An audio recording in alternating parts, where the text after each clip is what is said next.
Hey guys, welcome back to this tutorial series with C programming. Really appreciate that you guys are still hanging in there. And in this lesson, we're actually going to go through the if-else-if statement. So it's an extension of the if-else statement. And essentially, I'm just going to start writing it out here. So what we're going to do is we're going to kind of follow the previous tutorial. And all this stuff was from the previous tutorial that you guys have probably seen. We're going to evaluate our Jedi rank again. But this time, in comparison to what we did in the previous tutorials, is we want to evaluate our Jedi rank on multiple levels.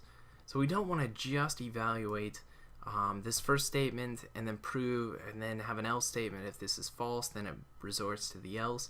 What we want to do is have this statement, and then we're going to put a printf, and we're going to put this equals 1. So whatever. They put in 1, and it's going to say, hey, it equals 1. Alright, so that's pretty narrow because there's all those other numbers out there. So we had an else statement that would capture anything else, but now we're going to add on the else if, and that allows us to write another statement. So we could put if this isn't true, if it's false, it's going to move on to the next statement where it's going to go, if this is true, continue on, and so on and so forth. So we're going to put 2 in here for demonstration purposes, and then again we can put our code. So if this statement proves to be true, it's going to execute this code. If it doesn't, it's going to move on to the next thing. So Jedi ranks 2, we're going to have another printf that's, let's say, equals 2, and then what we're going to do is copy and paste this out. Copy that, whoopsie, return out of here, paste that in there. We're gonna move down here, what in the world, paste that out of there.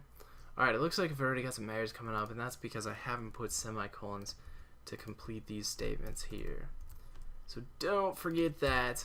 Okay, and we're also gonna change these because we don't want 2's in all of them. Let's change them to, let's see, a 3 there and a 4 there and a 4 there. So let me go over this because we're just kind of writing in our stuff. So now it's going to go if the Jedi rank is equivalent to 1 and that proves true, it's going to print this, and it's not going to continue on through our statements. But if this proves to be false, it's going to move on to this else if statement, and it's going to reevaluate the Jedi rank is equivalent to 2. If that's true, it'll obviously print this off. It won't do anything else besides print this 1. And then, but if it's false, it's going to move on, so on and so forth down the line.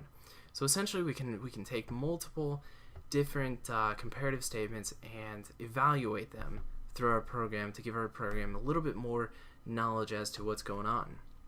So now we come up here, and maybe we just want our users to put enter a number from 1 to 4. Kind of lame, but it'll help guide our users because we've only set it up to evaluate these. So let's go ahead and run it and see what we get.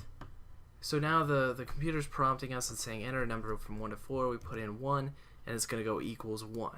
And you see it doesn't do anything else. It doesn't put equals 2, equals 3, equals 4 that we have printf because of the statement that they've got in there. So now we run that again, and let's say we put in a 4 this time. We get an equals 4. So you see how it just relates to the associated if statement that we've provided.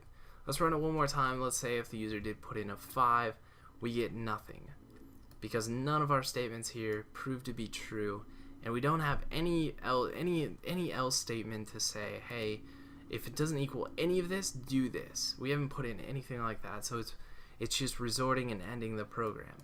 So that is the if-else-if, which we'll use in further tutorials, and there's some other variations that we'll go over as well. So hopefully you guys are gaining an understanding of that, and we'll catch you guys in the next tutorial.